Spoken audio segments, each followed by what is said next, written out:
어느 기독교인이 비행기를 타고 가면서 성경을 펴 읽기 시작합니다. 그런데 옆에 앉아 있는 사람이 힐끔힐끔 보는데 좀 불편해하는 것 같았어요. 그러더니 마침내 그 사람이 한마디 말을 건넵니다. 여보시오, 그 책에 있는 걸 다 믿소? 그러며 이 성경은 하나님의 말씀이니까요. 그럼 그 내용 가운데 고래 뱃속에 들어갔다가 사람이 살아나왔다고 하는 이야기도 있던데 그것도 믿소? 그러며 당연히 믿지요.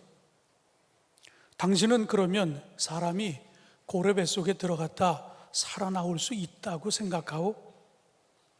글쎄요, 나중에 천국에 가면 그 사람한테 어떻게 살아나왔는지 한번 제가 알아보겠습니다.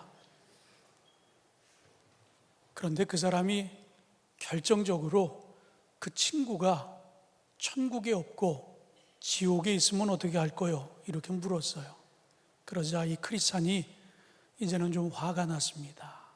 얼굴을 돌려 그 옆 사람을 똑바로 쳐다보면서 그러면 나중에 당신이 물어보면 되겠네요.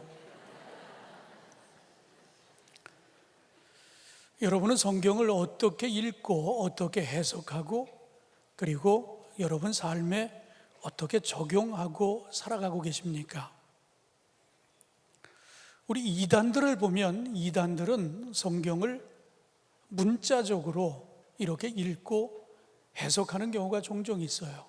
그래서 이단 가운데 여호와의 증인이라고 하는 그 이단에서는 레위기 7장에 보면 피를 먹지 말라 하는 말씀이 있어요. 그런데 이것 때문에 그들은 수혈을 하지 않습니다. 피를 공급받지 않으면 죽는데 그들은 피를 공급받지 않아요. 결과는 어떻게 되겠습니까?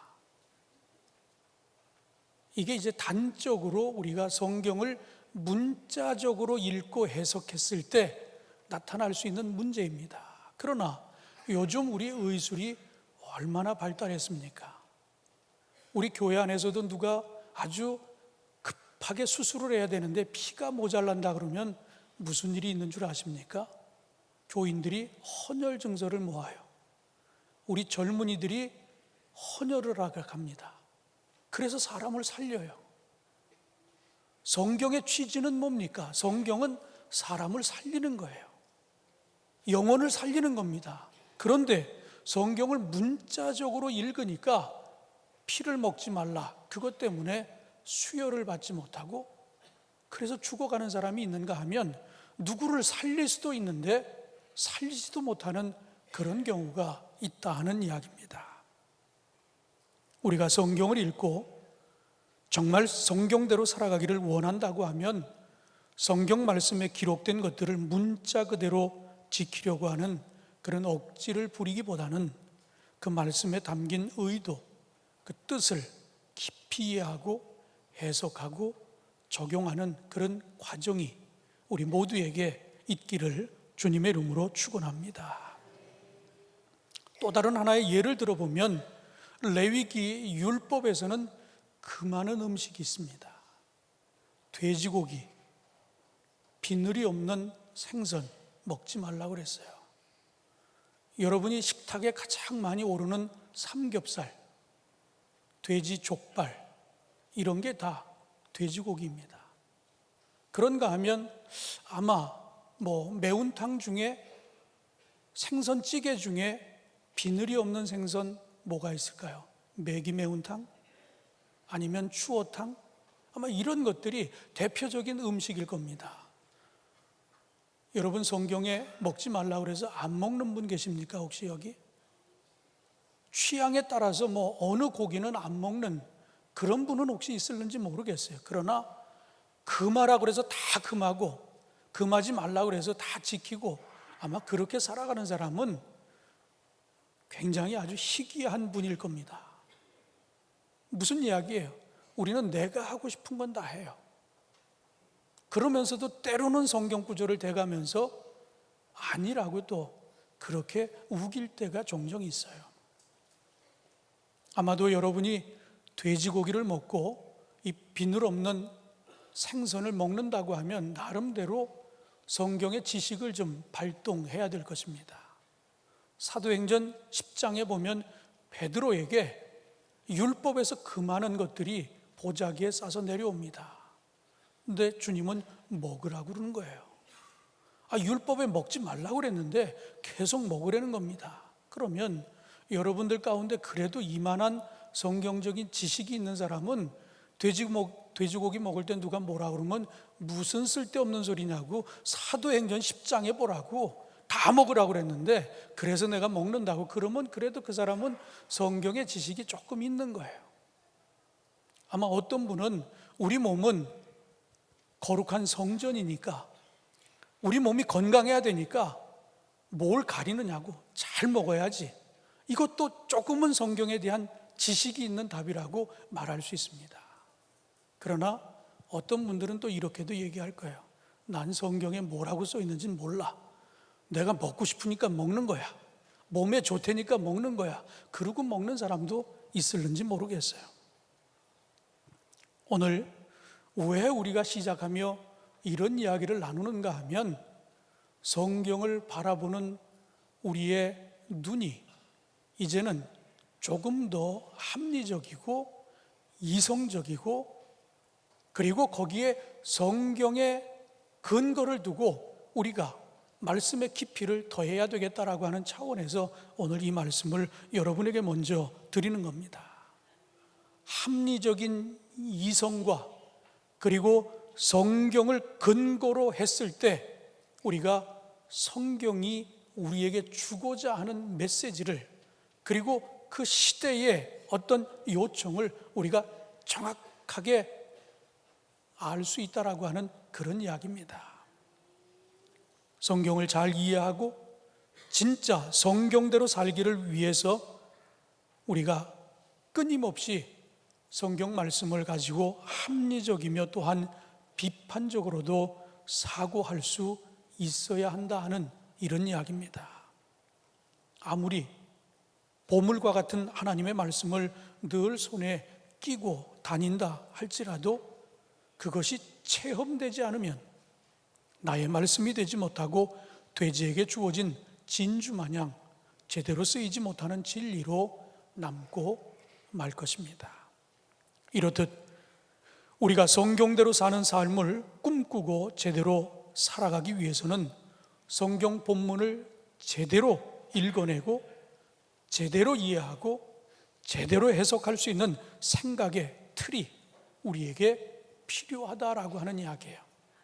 그래서 존 웨슬리는 오늘 마지막으로 감리교인이라면 이 시리즈 설교의 마지막을 성경대로 살고 계십니까? 우리에게 이렇게 묻고 있습니다. 성경대로 살고 있습니까? 존 웨슬리는 성경을 이해하는 데 있어서 성경대로 사는 데 있어서 아주 중요한 원리들을 오늘 마지막 시간으로 우리에게 이야기합니다. 본래 웨슬리는 성공회 신부입니다. 그래서 성공회가 늘 전통적으로 가지고 내려오는 원리가 있는데 그것은 성경, 그리고 이성, 그리고 마지막으로 전통입니다. 이것이 영국 성공회가 가지고 있는 3대 원리예요. 그런데 웨슬리가 그는 성공의 신부로서 정말 바르게 살아왔던 사람이에요.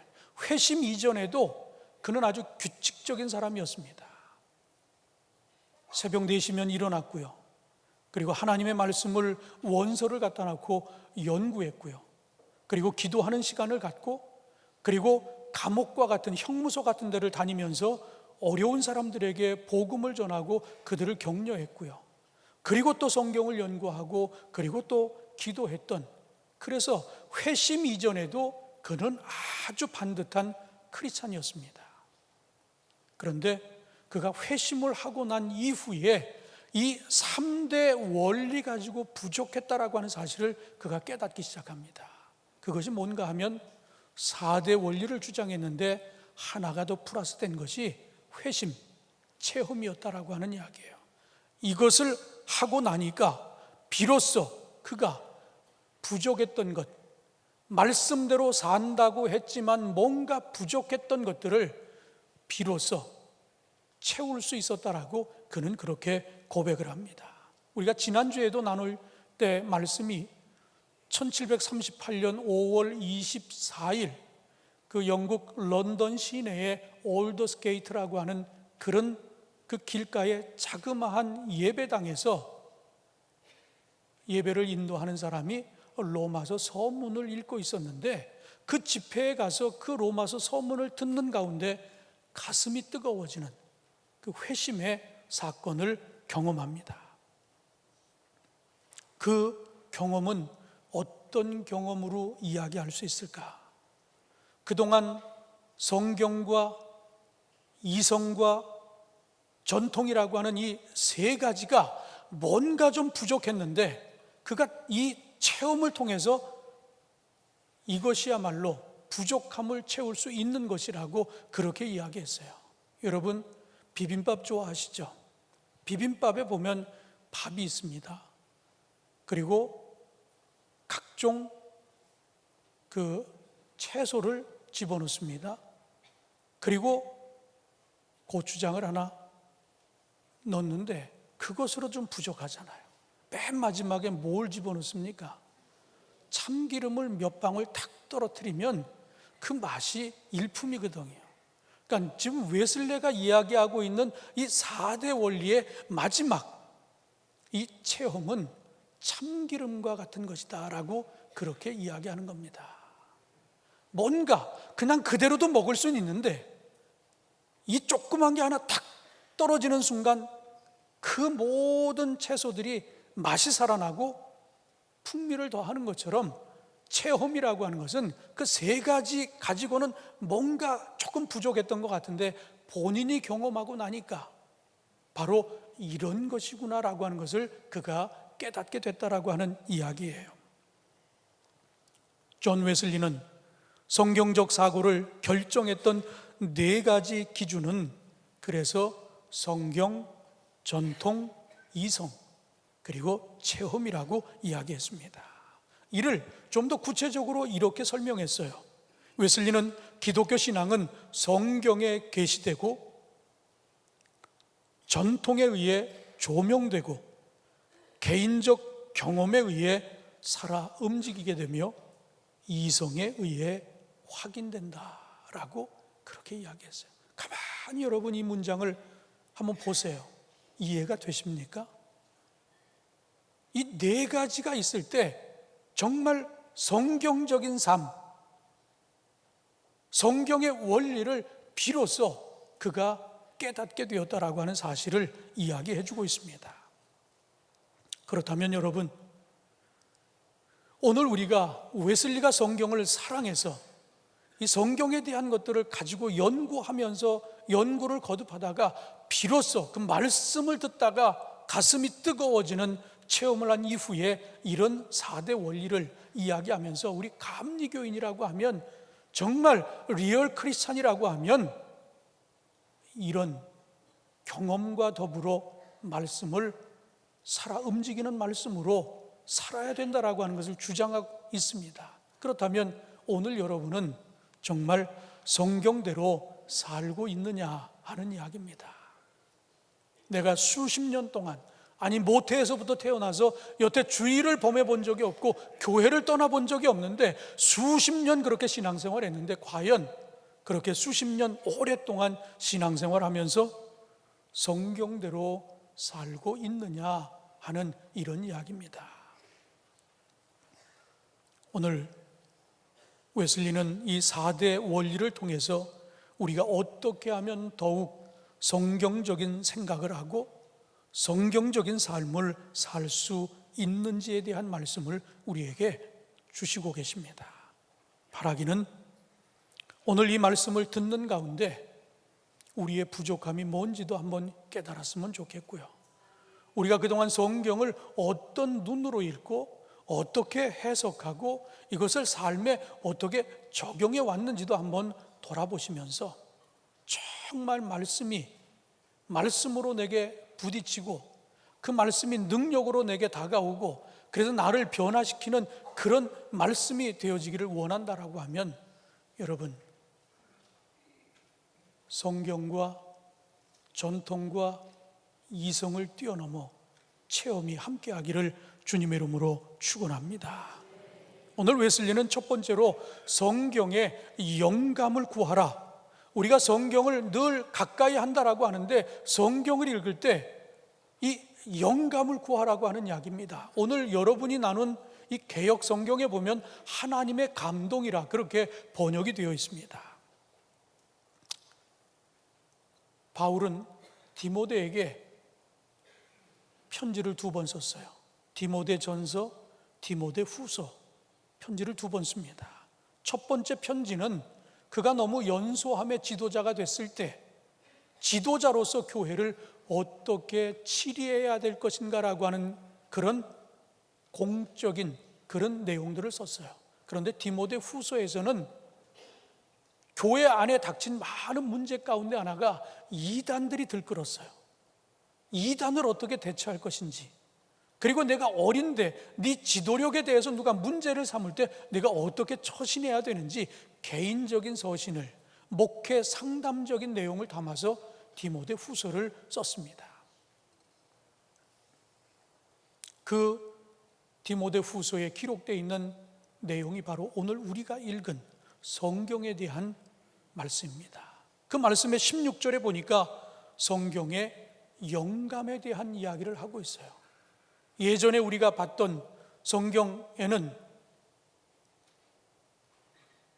영감이라고 기록이 되어 있고, 오늘 우리들이 지금 바라보고 있는 개정 개역판에는 하나님의 감동이라 그렇게 번역이 되어 있습니다. 이 16절에 기록되어 있는 하나님의 감동이라고 하는 이 말은 테오프니우 스토스라고 하는 이런 단어를 사용하고 있어요. 근데 이 단어가 뜻하는 의미가 뭔가 하면 하나님으로부터 영감을 받은, 하나님의 숨결을 불어넣은 이라고 하는 이런 뜻을 갖고 있습니다. 여러분, 하나님의 말씀이 살아있다고 믿고 계십니까? 그걸 어떻게 알죠? 하나님의 말씀이 살아있다는 걸 여러분 어떻게 알 수 있어요? 웨슬리는 말씀을 듣는데 가슴이 뜨거웠다고 그랬어요. 그게 살아있다라고 하는 것 아닙니까? 어떤 사람은 말씀을 읽다가 그냥 막 울어요. 은혜가 돼가지고 울어요. 어떤 사람은 말씀을 읽다가 내 병을 고침을 받아요. 내가 잘 몰랐는데, 깨닫지 못했는데 말씀을 읽다가 하나님이 지혜를 주십니다. 여러분, 이게 말씀이 살아있다는 거예요. 어떤 사람은 말씀으로 구원을 받습니다. 그래서 말씀이 살아있다라고 하는 이야기예요. 그러니까 지금 웨슬리가 우리에게 이야기하는 게 뭐예요? 영감을 구하라. 하나님의 감동, 그것이 내게 임할 때 말씀을 보는 눈이 달라지는 겁니다. 어제 점심에 우리 어머니하고 식사를 했어요. 근데 어머니하고 식사를 하면서 어머니가, 내가 금년에 이제 6개월이 다 됐잖아요. 오늘이 마지막 날인데 성경을 6번 읽으셨다는 거예요. 그러니 이런 식으로 보면 성경을 12번은 읽을 수 있다는 얘기죠. 몇 년 전까지는 눈으로 읽으셨어요. 책을 좋아하셔서. 근데 이제는 연세가 많으셔서 눈으로는 책을 읽지를 못하십니다. 그러니까 계속 성경 테이프를 듣는데 이미 6번. 그렇다고 성경을 전혀 안 보시는 건 아니에요. 장시간 책을 못 읽으시니까 계속 성경 테이프를 벌써 6번을 읽으셨다는 거예요. 그래서 요즘 뭐 교회에서 연말이 되면 시상하잖아요. 그래서 보고를 안 하신대. 왜? 눈으로 읽어야 되는데 듣기 때문에 보고를 안 하신답니다. 여러분, 성경을 가까이 하시기 바랍니다. 성경을 사랑하시기 바랍니다. 왜? 성경은 살아있는 말씀이기 때문에 여러분이 처한 상황에 필요한 답을 성경이 주시기 때문이에요. 그래서 웨슬리는 계속해서 우리에게 강조하는 것이 성경을 어떻게 읽을 것이며 어떻게 해석할 것이며 내 삶에 그것을 어떻게 적용할 것인가라고 하는 것을 끊임없이 연구하면서 이 3가지도 중요하지만 부족한 것, 체험이 참 중요하다라고 하는 사실을 깨닫고 오늘 우리들에게 마지막으로 강조하는 것이 그냥 머리로만 알고 있어서는 안 된다라고 하는 예, 가슴이 뜨거워져야 된다라고 하는 사실을 우리에게 오늘 강조하는 그런 말씀입니다. 유진 피터슨 목사는 메시지 성경 서문에 이렇게 이야기했습니다. 많은 사람들에게 성경은 새로운 책, 전혀 다른 종류의 책이다. 성경은 우리가 읽는 책이지만 우리를 읽는 책이기도 하다. 우리는 뭔가 얻어낼 수 있는 책을 찾아 읽는 데 익숙하다. 하지만 하나님께서 우리에게 성경을 본래 주신 목적은 단순히 우리를 초청하기 위해서다. 하나님의 세계와 하나님의 말씀을 내 집처럼 느끼도록 하나님이 말씀하시는 방식과 우리가 그분께 응답하는 방식에 익숙해지도록 하려는 것이다. 그러니까 성경을 유진 피터슨 목사님도 우리에게 이야기하고자 하는 가까이 하라고 하는 이야기입니다. 가까이 하면 내게 유익이에요. 생명의 말씀이기 때문에, 지혜의 말씀이기 때문에 오늘 본문이 성경이 어떤 책인가라고 하는 것을 다 이야기하고 정말 우리의 삶의 모든 답을 주기에 아주 충분한, 우리를 생명의 길로 인도하기에 충분한 그런 말씀이 바로 하나님의 말씀 성경이라고 하는 사실을 우리에게 이야기해 주고 있습니다.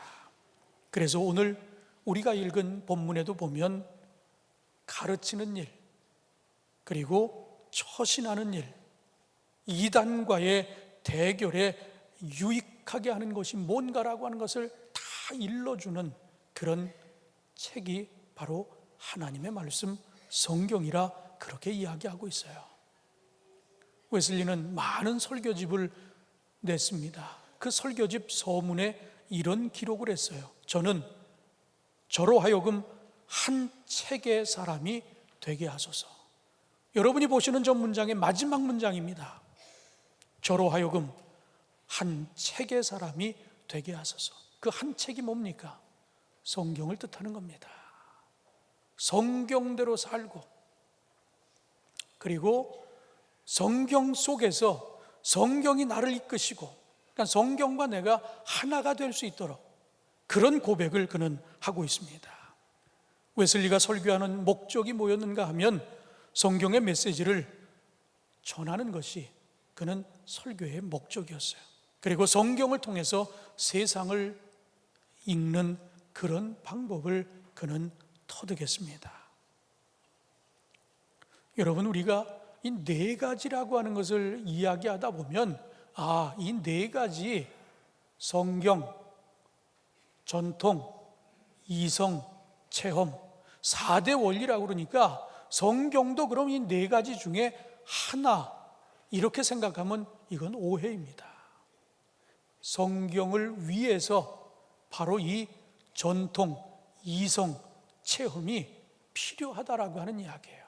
그러니까 여러분, 오해가 없기를 바랍니다. 4대 원리라고 그래가지고 넷 중에 하나로만 생각하면 아니에요. 성경 때문에 이 세 개가 다 필요하다라고 하는 이런 이야기임을 여러분 잊지 않기를 바랍니다. 여러분, 성경을 사랑하시기 바랍니다. 성경을 가까이 하시기 바랍니다. 여러분, 답을 못 찾는 경우 있잖아요. 답을 못 찾는 경우 성경을 읽다 보면 여러분 성경 안에서 길을 찾을 수 있어요. 우리 박물관에 가면 손으로 필사하신 분들의 성경이 많이 전시되어 있어요. 그 중에 경찰관으로 재직을 하다가 암에 걸려서 돌아가시게 된 분이 있어요. 그래서 그분이 마지막으로 하고 싶었던 것이 성경을 손으로 잘 써서 자녀들에게 물려주려고 성경을 쓰기 시작했어요. 근데 성경을 쓰다가 기적이 일어났어요. 암이 사라져 버렸습니다. 제 얘기가 아니잖아요. 가서 보세요. 박물관에 그런 성경들이 있다니까요. 뭐 오래된 성경도 있지만 그렇게 우리 가까이 있는 교회에, 우리 교인도 아니에요, 옆에 있는 교회 교인이 그 성경을, 왜? 깨끗해졌으니까 또 쓰면 되니까, 그래서 그 성경을 우리 박물관에다 기증해 주신 거예요.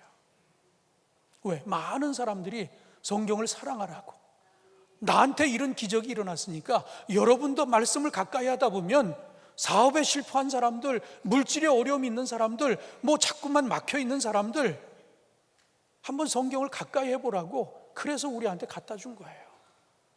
여러분에게 웨슬리가 이야기하는 이런 놀라운 성경 사랑, 이것이 감리교인이 반드시 쫓아야 될 아름다운 전통이라고 하는 사실을 기억하고 성경을 가까이 하시기를 주님의 이름으로 축원합니다. 두 번째로, 전통과 이성으로 조화를 찾으라. 먼저 이성에 관한 이야기입니다. 영국 사회는 18세기가 이성의 시대였습니다. 이성적으로 생각해서 믿어지지 않는 건 아무리 성경이라도 믿질 않았어요. 믿어지는 것만, 이성적으로 가능한 것들만 그들은 믿었습니다. 웨슬레가 바로 그 18세기에 살았던 인물입니다.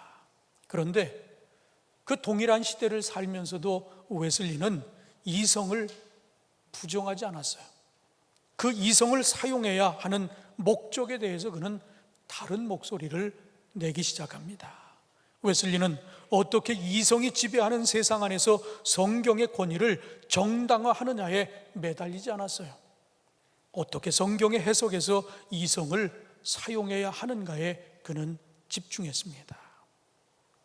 그래서 이성이 무엇인가, 우리 감리교의 법전과 같은 교리와 장정에 보면 이성에 대해서 이렇게 이야기합니다.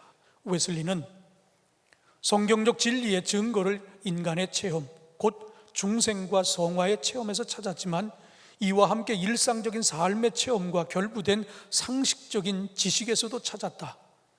우리는 하나님의 계시와 은혜를 체험함이 인간의 언어와 이성을 넘어섬을 알고 있지만 우리의 신학 작업은 이성을 조심스럽게 사용하지 않으면 불가능함을 또 인정한다. 성경, 전통, 체험으로부터 발전된 기독교 교리는 비판적 이성에 의해 그것의 일관성과 명료성을 획득해야 한다. 이성이라고 하는 것이 얼마나 이 성경을 해석하고 이해하고 삶에 적용하고 이러는데 중요한 요소인가라고 하는 것을 이야기하고 있습니다. 웨슬리는 합리적으로 생각할 줄 아는 사람이었어요. 성경 중심의 가치를 그는 결코 이 이성을 앞세운다고 놓치지 않았다라고 하는 이야기입니다. 그래서 우리가 이 이성에 관해서 결론적으로 내릴 수 있는 아주 좋은 표현은 이런 것이 아닌가 생각합니다. 우리가 좋은 믿음을 갖는 것은 또한 이성적인 사람이 되는 것이다. 여러분, 믿음이 아주 좋다고 그러는 사람 가운데 아주 고약한 사람들도 있어요. 여러분, 그런 사람 만나본 적 있습니까? 믿음이 굉장히 좋다고 하는데 아주 고집도, 그런 고집불통이 없고요, 타협이 없는 사람도 있고요. 그래서 도리어 그 사람에 대해서 세상 사람들은 비난을 합니다. 아니, 믿음이 있다고 하면서 왜 저렇게 사는지, 사람들하고 조화를 이루지 못하는지, 그런 사람들 있잖아요. 오늘 웨슬리는 이성에 대한 이야기를 우리에게 이야기하면서 좋은 믿음을 갖는 것은 또한 이성적인 사람이 되는 것이다. 누구도, 믿는 사람이든 믿지 않는 사람들, 참 좋은 사람이다, 인격적이고 이성적이고 상식이 통하고 이런 것들이 다 어우러져 있는, 균형 있는, 이런 유연성 있는 모습, 이것이 정말 믿음의 사람이라고 말할 수 있다라고 하는 이야기예요. 오늘 이 예배에 참여한 우리 모든 성도들, 이 방송을 보고 있는 모든 사람들이, 저는 그런 사람들이 됐으면 좋겠어요. 믿음이 좋다는 게 뭡니까? 믿음이 좋다는 건 누가 봐도 정말 사람 됨됨이도 좋고요, 인격적이고요, 이성적이고 상식적인 겁니다. 오늘 저와 여러분 모두가 감리교의 후예로서 웨슬레가 그렇게 살았던 것처럼 여러분도 그렇게 살게 되기를 주님의 이름으로 축원합니다. 다음은 전통입니다. 웨슬리는 성공의 신부예요. 그래서 성공의 법을 어긴 적이 없습니다. 그런데 이분이 체험을 한 다음에 그 뜨거움을 주체할 수가 없었어요.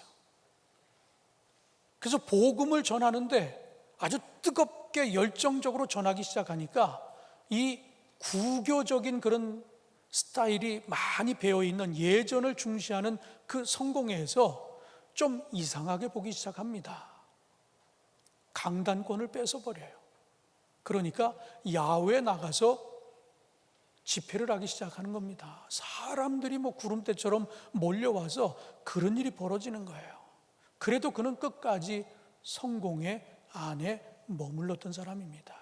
성공회가 자랑하고 있는 3대 원리, 성경, 전통, 이성 그대로 따랐어요. 그는 초대교부의 글들, 그들의 신학들, 그리고 종교개혁자들의 정신, 그 모든 것들을 다 따르면서 18세기까지 그는 그 길을 걷고 있었어요. 그는 그런 전통에 대해서도 하나님의 말씀이 늘 기준이 되었습니다. 기독교가 가지고 있는 이 믿음의 공동체가 가지고 있는 이 전통들이 때로는 좀 잘못된 모습을 보이기도 했거든요. 그럴 때마다 하나님의 말씀이 기준이 돼서 이런 전통은 유지해야 될 것이고 이 잘못된 것은 폐기해야 할 것이고 그런 생각에 늘 사로잡혀 있었던 분이 웨슬리라고 하는 분이었습니다. 그는 오늘 우리들에게 숙제를 던져줍니다. 웨슬리 또한 좋은 전통을 이어갔고 그는 또 새로운 전통을 써내려갔습니다. 그렇다면 오늘 우리 교회도 작게는 우리 교회의 전통, 조금 넓게는 우리 감리교회의 전통, 더 넓게는 우리 개신교회의 전통이 분명히 있어요. 그렇다면 우리에게 주어진 숙제는 뭘까요? 이런 내려오는 전통, 그리고 웨슬리가 새로 썼던 그 전통을 생각해 볼 때 오늘 우리에게도 새로 써야 할 그런 전통, 숙제가 있지 않느냐. 지금 우리가 가지고 있는 숙제가 뭐예요?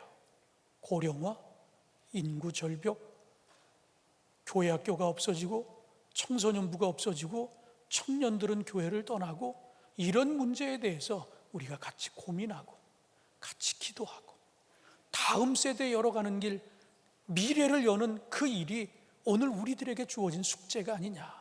좋은 전통이 내려왔는데 이것이 여기서 단절되면 안 되지 않느냐. 그것이 오늘 우리에게 준 숙제라고 생각합니다.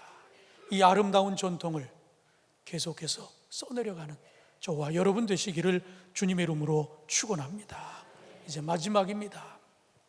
체험으로 나의 신앙을 완성하라 하는 이야기입니다. 조금 전에도 말씀을 드렸지만 웨슬리는 회심 이전이나 회심 이후나 크게 외형적으로는 달라진 게 없어요. 왜? 그는 아주 규칙적인 사람이거든요.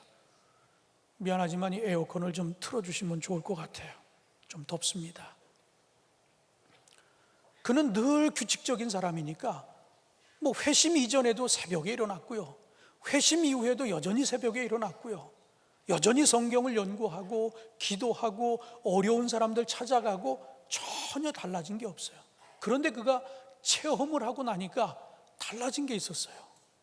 내가 가지고 있는 이 지식들, 그리고 내가 그동안 베풀었던 선행들, 이것을 어떻게 하나로 잘 꿰서 어떤 방향으로 갈 것인가, 그것을 생각하다가 가만히 보니까 이 내가 가지고 있는 지식, 내가 가지고 있는 능력, 내가 늘 어려운 사람들에게 다가갔던 그런 것들이 하나님의 영광을 위해서 다 쓰여져야 되겠구나라고 하는 그런 결론을 내리기 시작합니다. 그래서 그는 17세기 비행기도 없습니다. 자동차도 없습니다. 그때 그의 이동수단은 말이었고 마차였어요. 그런데 50년 동안 그는 1703년에 태어나서 1791년에 돌아가셨어요.